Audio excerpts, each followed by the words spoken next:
I want to bring in Dr. Tracy Cassie to talk more about what's playing out in court. Dr. Cassie is Senior Vice President of Justice Initiatives and co-founder of the Center for Policing Equity. Dr. Cassie, thank you so much for being with us tonight. Thank you. Well, an emotional 3 days. We know witnesses have cried on the stand every day so far that there have been these witnesses. One witness today appearing to have a panic attack was asked if she needed medical attention. We heard from the clerk today. We also heard from another man who was walking by. We saw him break down on the stand as well. Dr. Cassie, can you just reflect really on the day's proceedings and so far this week's proceedings? Oh my God, when you reflect on the last 3 days, it's been one that's been very emotional. And as you sort of recapped for us, what the person I think that really just took my heart was Charles McMillan, who was the witness who broke down on the stand when he was recounting his interactions with the officers and with Mr. Floyd. Also, this was the first time that we were all seeing the body-worn camera footage of the officers, which is also critical. As we know, throughout this country, over the last 5 to 10 years, the body camera and the deployment of body cameras have become pretty critical.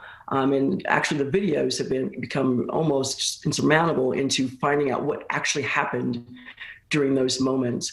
So it's been the last 3 days of just pure raw emotion, and you can see that and in the witnesses, and when you have half of those witnesses are under the age of 18, it just really tells you how traumatic this is going to be and how traumatic, I should say generationally, these types of events are.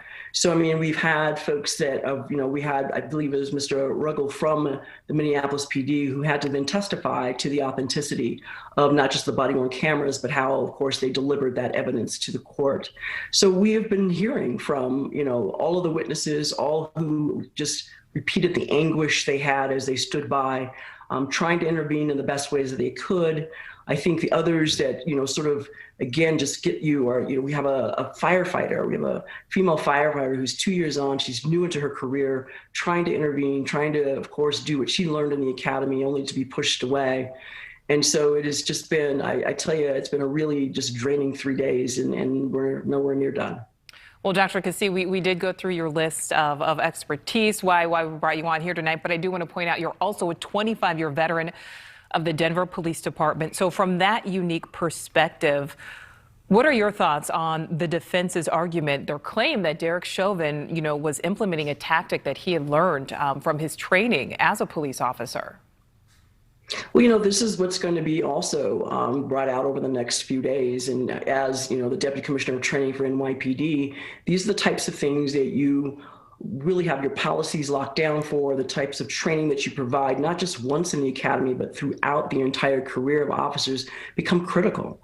And so much as you've heard people say this is the way he's been trained, you're going to sure have people on that stand that are either going to verify that or going to say that that's not the way in which we trained him. So it's going to be interesting. And I think there's not a police officer who's been watching this whole trial that knows that when you are interacting or when you effect an arrest, if you should end up in court, that of course the tactics that you used are also going to be on trial. So it will be interesting to hear how he was trained, how often he was trained, if he's ever been disciplined for using any tactics outside of his training. So there's going to be a number of things that we're all going to be watching and listening to. We certainly understand that we, even as an officer, force is expected to be used. But what we're talking about here is not just the use of force. We're talking about excessive and deadly force, right, which, of course, is why I believe he's on trial. And Dr. Cassie, we don't have much time left, but I do want to ask you, how do you think this trial will affect or may not affect future police reform? Well, I would tell you that it's not going to stop police reform. Even no matter what the outcome is. I mean, we have been having these conversations for decades, even, the 3 decades I've been in policing, so that will not slow down at all. Well, it may change direction on what the focus is, but this is not going to stop any type of police reform or reimagining efforts or any of that. The community is centered in it. The community is driving it. They are watching. And so I don't believe this is going to slow it down one bit. All right, Dr. Tracy Cassie, thank you so much for your time tonight. Thank you.